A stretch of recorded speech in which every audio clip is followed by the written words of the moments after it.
Hello and welcome back for another episode of Financial Freedom by 40.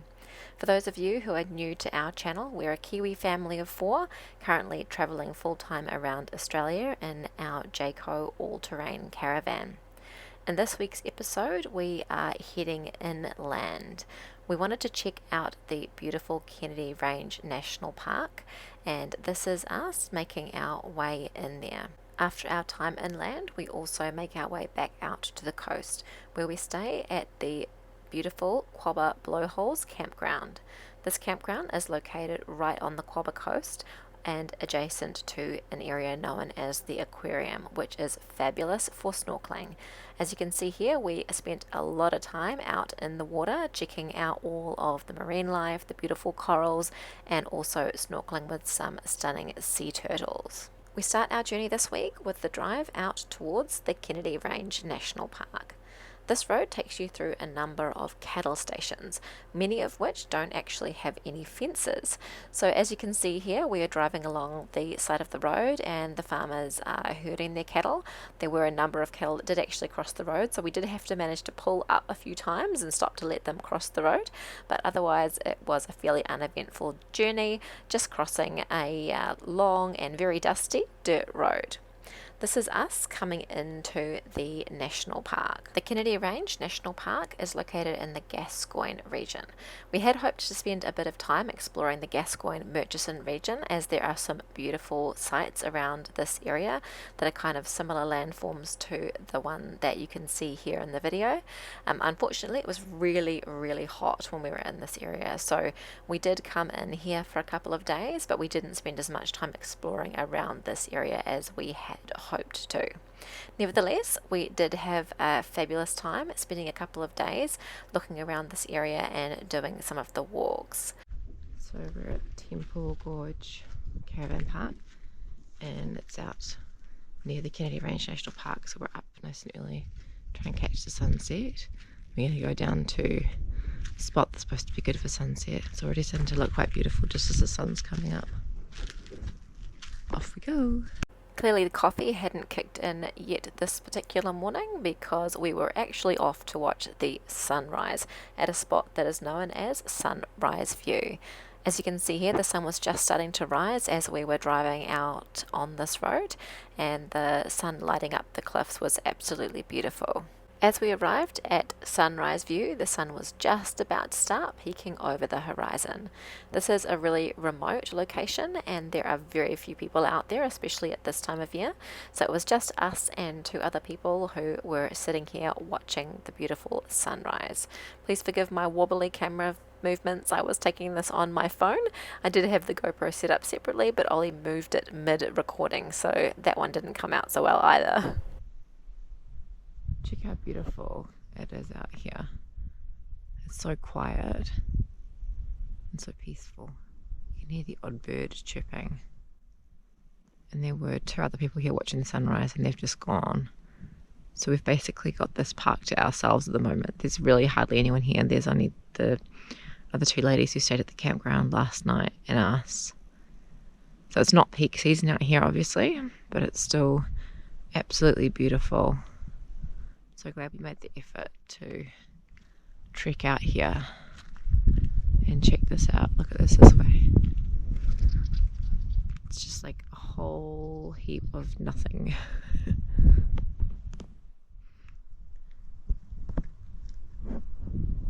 The Kennedy Range National Park has some really interesting history.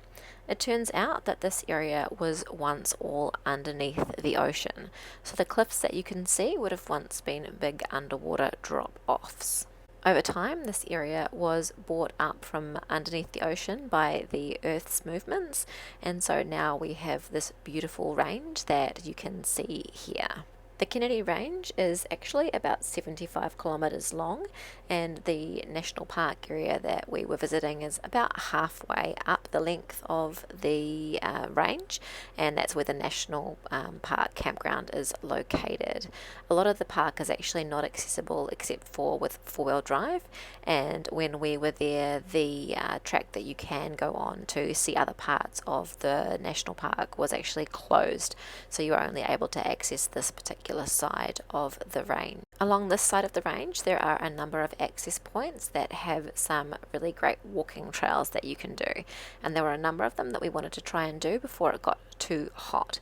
The first one we went to was the Honeycomb Gorge. It's named Honeycomb Gorge because of the honeycomb-like patterns along the edges of the cliffs. No, I think it's a roo. It looks quite big. It jumped down behind that tree. If you look. Well, maybe there's a whole, what do they call them? Is it a mob? Yeah. Of roos.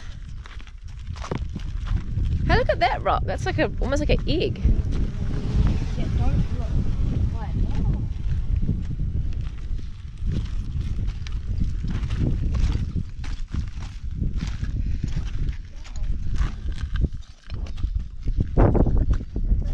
It was ready for restart already. Ooh, interesting looking rock formation, isn't it? Hey, look at the goat. Yeah, there goes the mountain goat.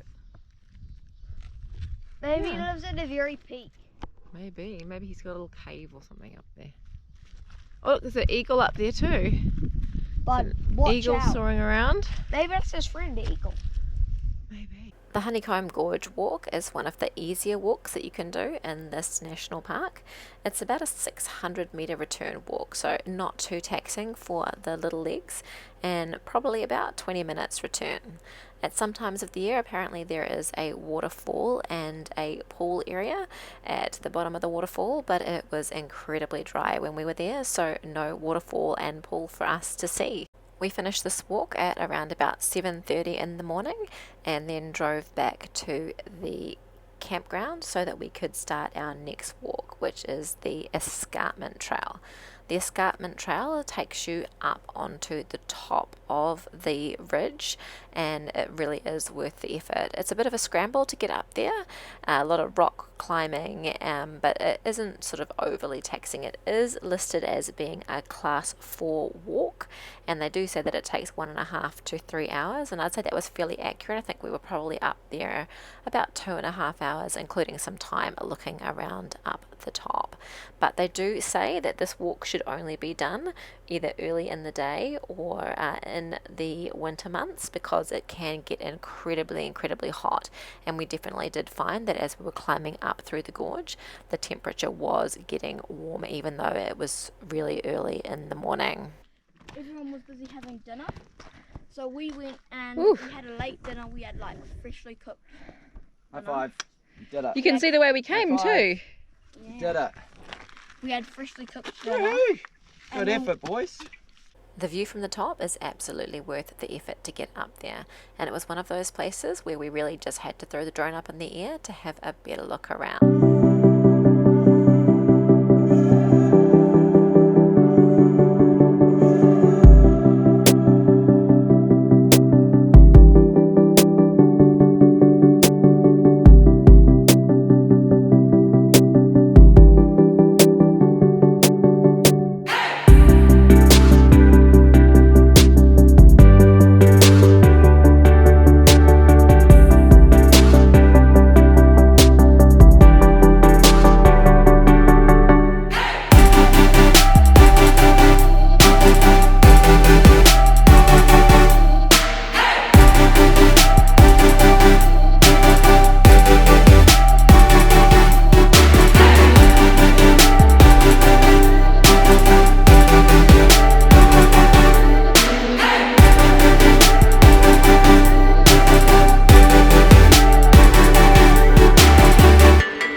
some time to cool off a bit and take in the beautiful view, it was time to come back down the gorge. So you can get a bit of an idea from the videos here just how steep it is coming back down, and also you can see us with our fly nets on. The flies are pretty intense as we were going through here as well, so definitely part of Australia where you want to have your fly nets to keep the flies out of your eyes.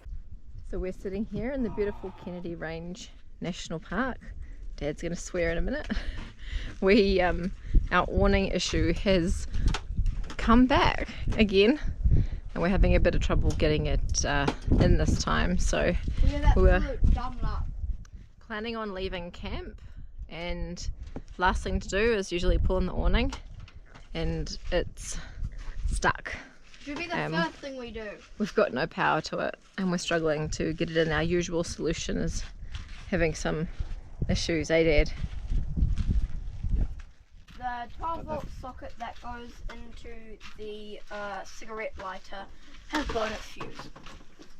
Yep. So we are attempting to rip apart the one from the fridge and take out the fuse for that one, and add it to the other one to get the awning in it. Then we have to destroy it and make a new one, and That's the plan, Batman. it's absolute pain. Alright, well, let's see how we go. Look, there's a little tiny finch by the car. That's cute. Didn't plan on staying another night, but we might be. We'll see. It's It's not such a bad place to have to stay another night. It's not terrible. Thankfully, it wasn't too much longer before we managed to get the awning in and start heading back towards Carnarvon. As you can see here, we did have to go across a few river crossings, but the rivers were completely dry, so no worries this particular day. We did, however, encounter a few extra cows on the road as we were making our way back to town. So we've been staying at quite a few caravan parks just of late, and the budget's getting up a little bit on our camping side, so we thought we'd try and find somewhere we could have a free camp, and it turns out that this was one of the camps we actually had on our list. It was a council camp at the Quobba Blowholes, so we're camped up. I don't know if you can see the caravan over there behind the sand dunes, and we've just been for a snorkel, and it's amazing out there. So many fish, rays, beautiful corals and everything, and yeah, completely free camp, and there's hardly anybody here. So this is this beautiful spot that is $0 a night, and it's like a short walk from the beautiful beach, which is just like an aquarium really, and they've got beach shelters and everything, so pretty amazing to be able to stay somewhere like this without having to pay anything for it. The area adjacent to the campground is a marine sanctuary, so there's no fishing there, but there are a couple of spots north and south of the campground where you can go fishing, and the boys did head down there and have a bit of luck. So finally our fishing luck has changed, and we managed to catch ourselves enough fish to have for our dinner, which was pretty exciting. Also just near the campground is the famous Quobba Blowholes, and there was a bit of swell when we were there and a little bit of wind, so we decided to go and have a look and see what these blowholes were all about. We have been to a few blowholes in our travels around Australia so far, and some of them have been less than impressive, so we weren't too sure what to expect, but this was one of the blowholes that did actually perform. I see. Is it going to go? Wait for it. Are we going to get wet? I don't want to get wet. You don't want to get wet? Well, let's see. Let's see what happens. There's a hole and there's another small hole. So there's a big and small. And there's a tunnel underneath with a rock. Are we going to get a good one?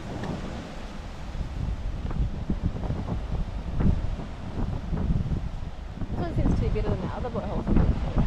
The other blowholes we went to didn't really blow. No, it's a bit slow at the moment. Is it going to go? Is it going to go?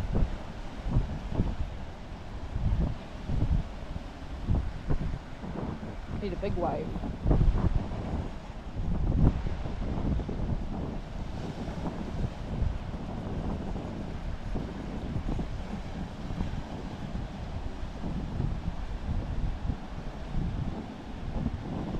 Need a big one. Is this one going to do it?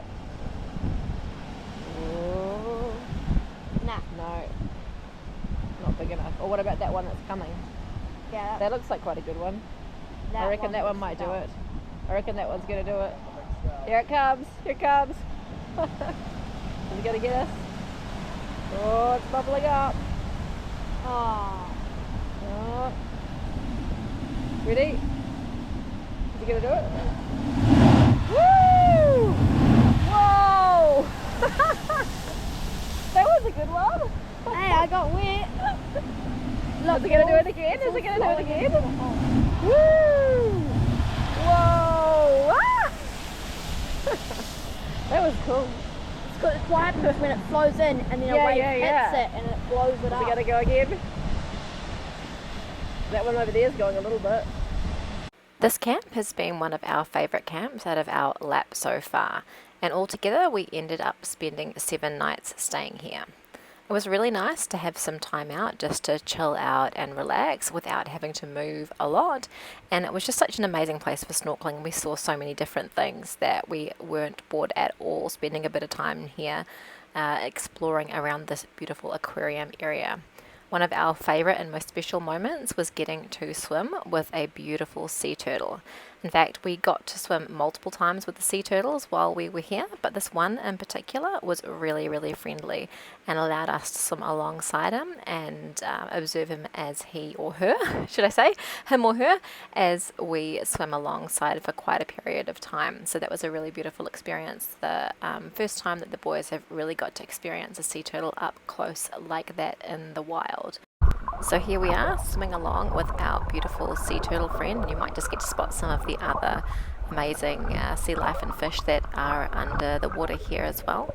But I'll just let you come along with us on this little bit of the journey, and I'll keep the sound on for the underwater sounds as well, so you can get sort of like a bit of a feel for what it's like being under there. And towards the end of the turtle part, I think maybe we captured the turtle making a little bit of noise, so have a listen out for that one.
Here's a bit of a glimpse of some of the other beautiful sea life and the amazing corals that were down there. There were also loads and loads of giant clams, which I found to be really, really fascinating. There's lots of clam shells on the beaches around here, so kind of cool, but it was neat to see the living ones in the ocean as well, and some of them are quite brightly coloured, which was quite a surprise too. So really, really cool experience snorkeling in this place.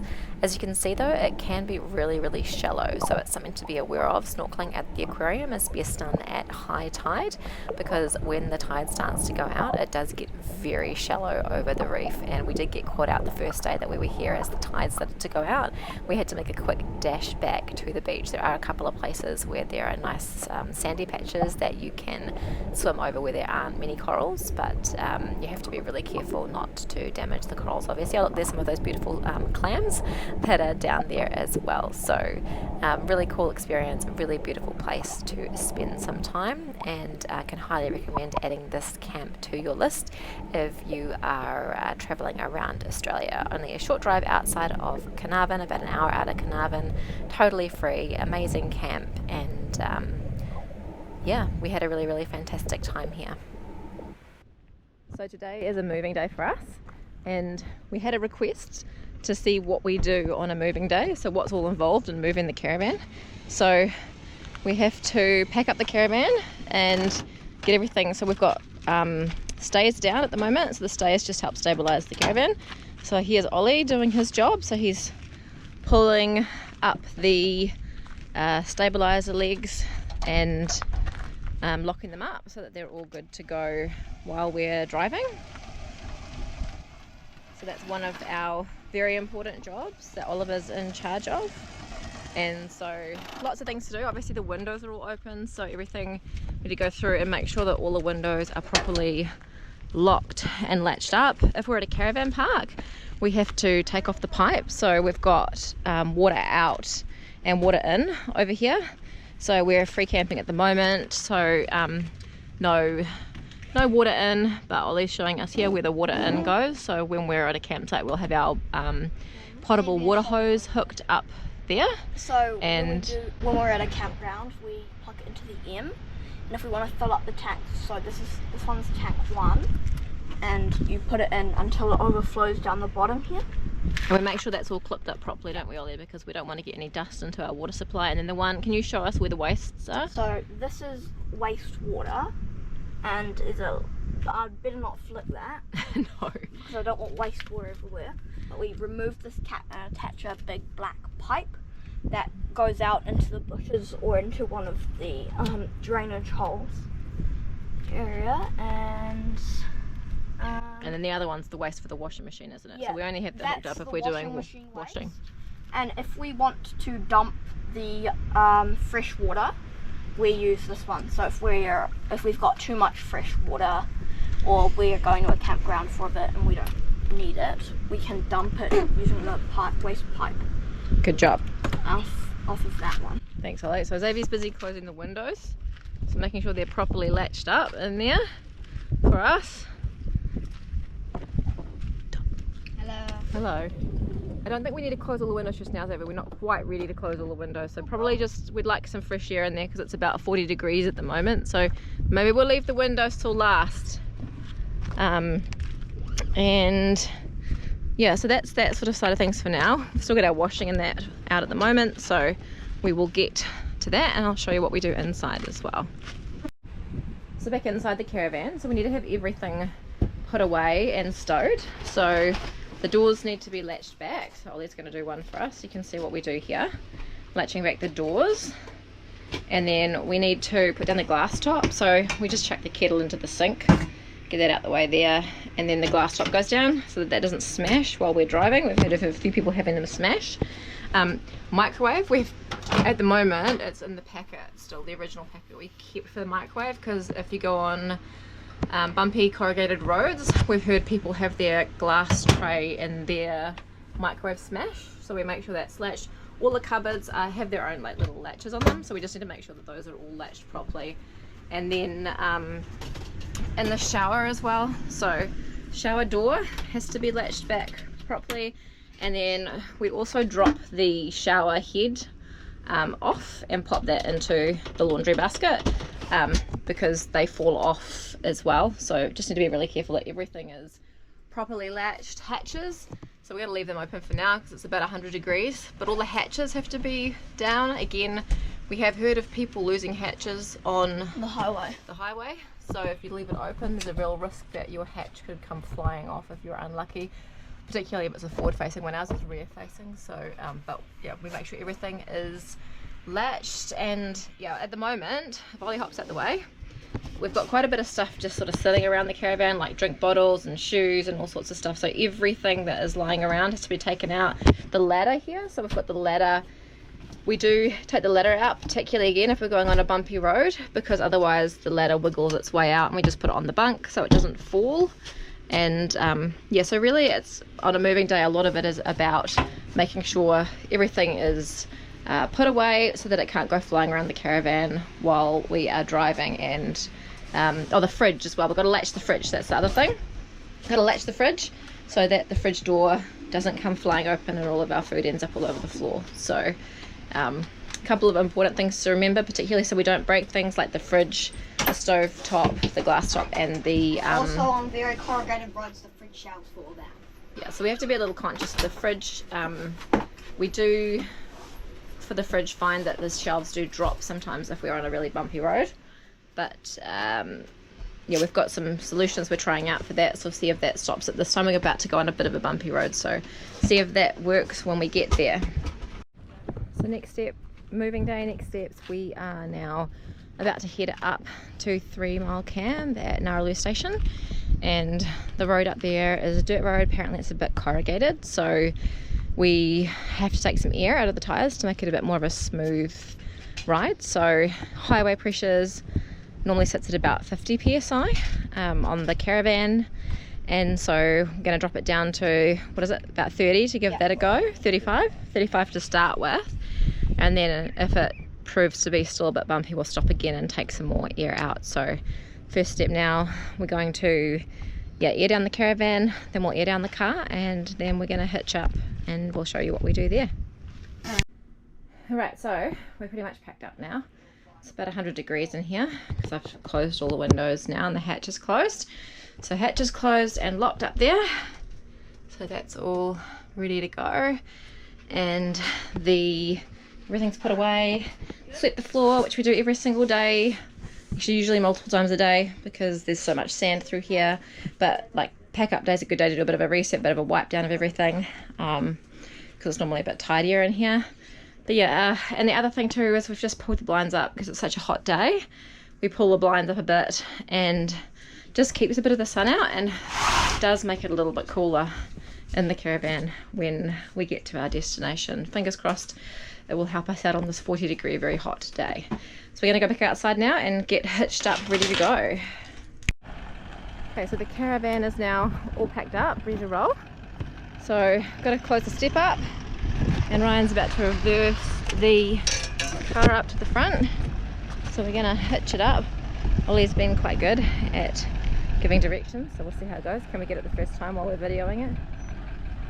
How do the directions go? There is a reverse camera on the back of the car, so Ryan can see his hands. I think the van might have to go up a little bit more, Ollie. No?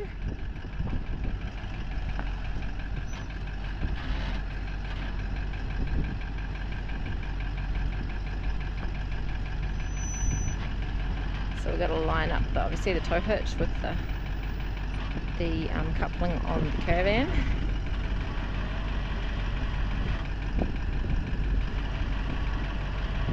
Almost there.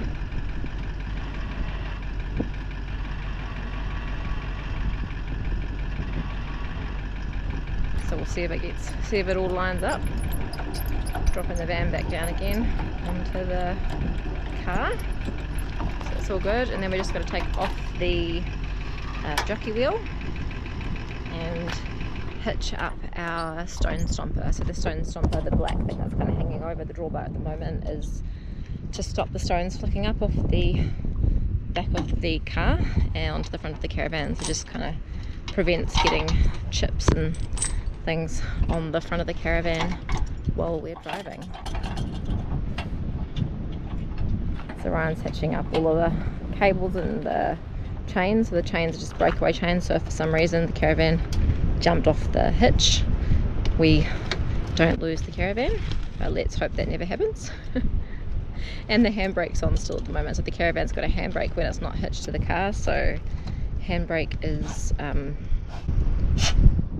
until we're ready to move. What's that one, Ollie?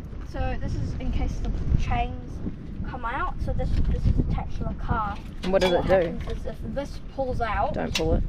No, don't pull it. But it's automatically pulling. It's basically like you're pulling the handbrake on. Puts the brakes on the caravan. Yeah. Yeah. This puts the brakes on.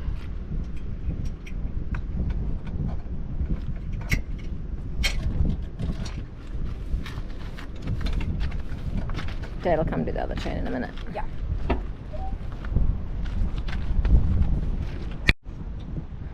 So just doing a final walk around now, just to make sure that all the windows are shut properly. We have, because they do have like a little latch that you can just leave them open on to let a bit of airflow in. So just making sure they are all nice and flush, so we know that everything's properly closed. That's all good. Looks good. Okay, so next step, we have to take the levelling ramps out. So we'll show you when we arrive at camp, setting up if we need the levelling ramps.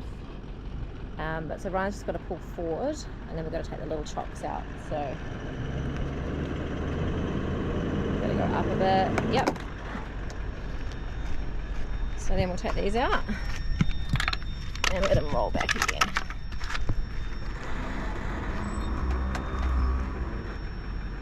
Yep.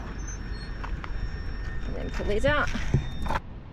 So final step, lights check, all good to go.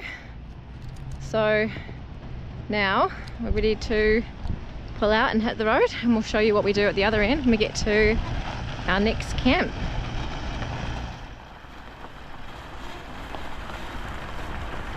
Warura, you can go. It's forward drive only. Yeah, right. So that was the one that said it was four-wheel drive. Let's see how we go. So we're on the road to Gnaraloo Station's 3 mile camp, and we thought we'd share this. This road's been pretty shocking. It was at 74 k's of dirt road, and probably averaging 15 kilometres an hour. yeah, it's slow. It's slow, and it's pretty hard to find a good path on here. So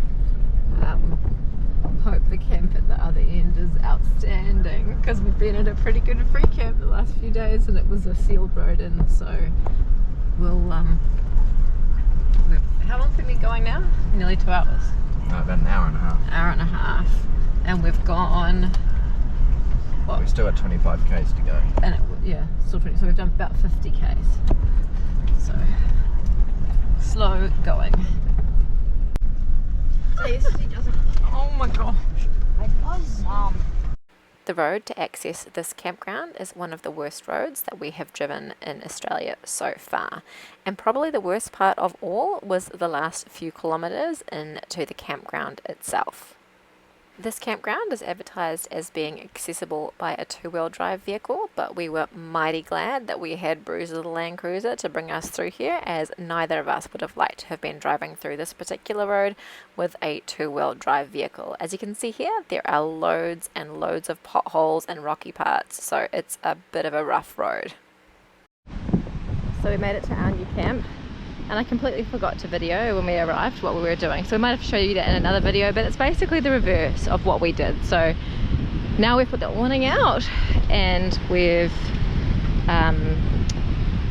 stabilizers are down, windows are open, so yeah, we're all set up. Obviously the car's taken off now that we've arrived at camp, but we'll have to record it again because I forgot to get the video out.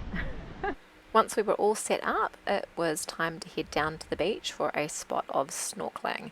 This is one of the best snorkeling areas that we have been to so far. The abundance of fish life was amazing, loads of different species and just lots and lots of different fish as well. There were also really healthy corals here compared to some of the other places where we have snorkeled, and there have been quite a lot of damaged corals, so this was a really nice place to snorkel.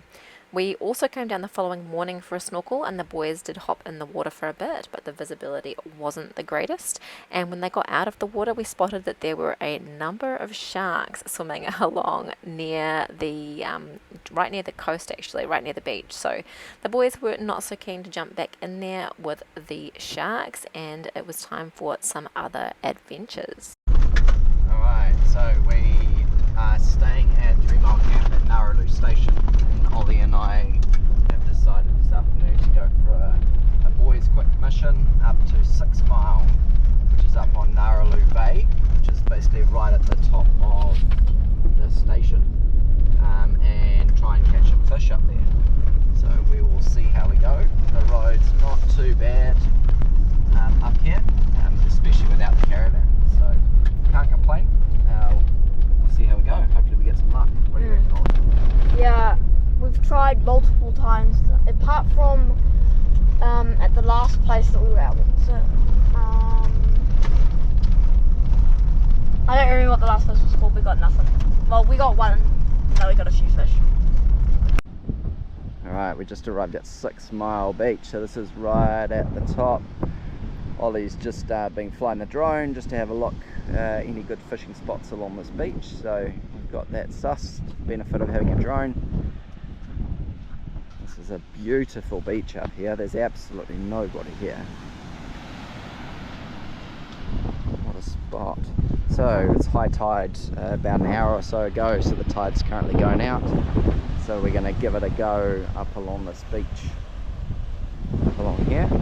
And if you look further up the peninsula, this is where the top of this 6-mile camp then opens up to a thoroughfare for four-wheel drives to go up to Warura station, actually up towards the Gnaraloo coast. So absolutely stunning day out here today, so can't complain. Alright, here we are fishing. Ollie's just down here with some bait. We'll go and see how he's getting on. It's a good spot. He's just fishing inside the reef. Yeah, he's fishing pretty light. So, Ollie, how are you going? Oh, so? You caught some small stuff? I caught 3 small dart and 1 rock cod. 3 small dart and 1 rock cod. Like Come on. tiny. Alright, catch the big one for us, my friend. Good luck.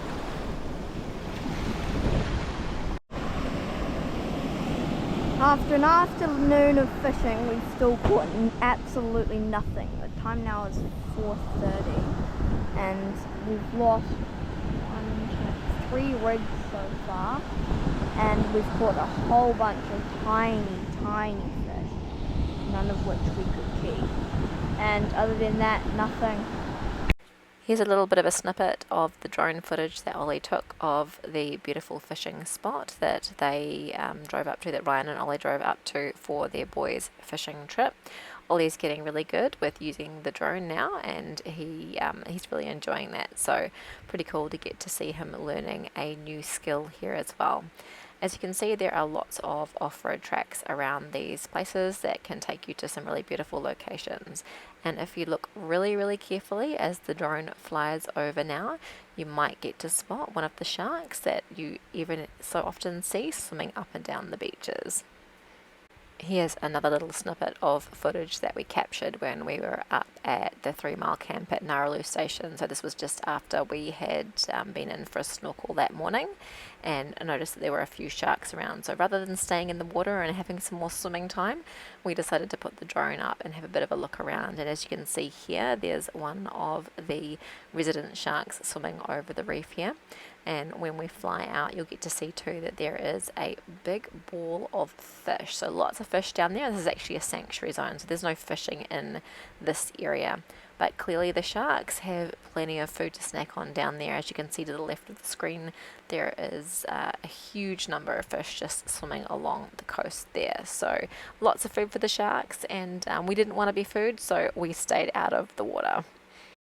So one thing you might be wondering after our long and corrugated road journey up to this camp is whether we thought that it was worthwhile making the trip up here. Well, as you can see, the location here is absolutely stunning. The campground is right on the coast, and we were fortunate to have one of the cliffside campsites, so we had a stunning view right over the water's edge.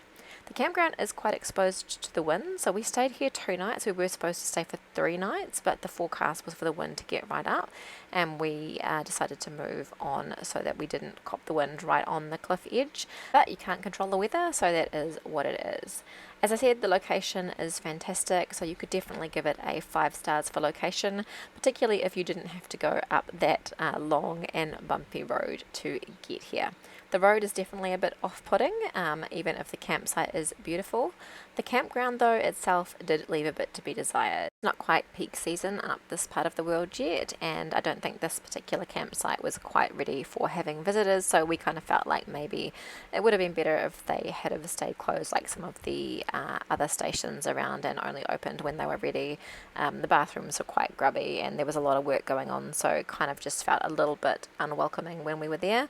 Might be better in the peak season, who knows. I'd also say too that the campsites are quite tricky to navigate into. A lot of the entranceways to the campgrounds were quite small. Our one was quite small, so it took us a bit of turning and twisting to get ourselves in there. Of course, it was great once we were in there, but something to be aware of if you have a large van. That's where we are going to leave you for this week. We'll leave you with a video of the beautiful sunset over our campsite in Gnaraloo Station. And in our next video, you can join us as we start to get ready for our journey up the Ningaloo coast and make our way into some of the amazing campsites up this part of the world. This is a part of Australia that we've been really excited to get to come and visit. There is supposed to be some really amazing snorkeling, so if what we have seen so far is anything to go by, this is going to be a really spectacular part of the country to visit. Thank you so much to everyone who has tuned in to this week's episode, and to all of our regular viewers. We'd like to say a really big thank you.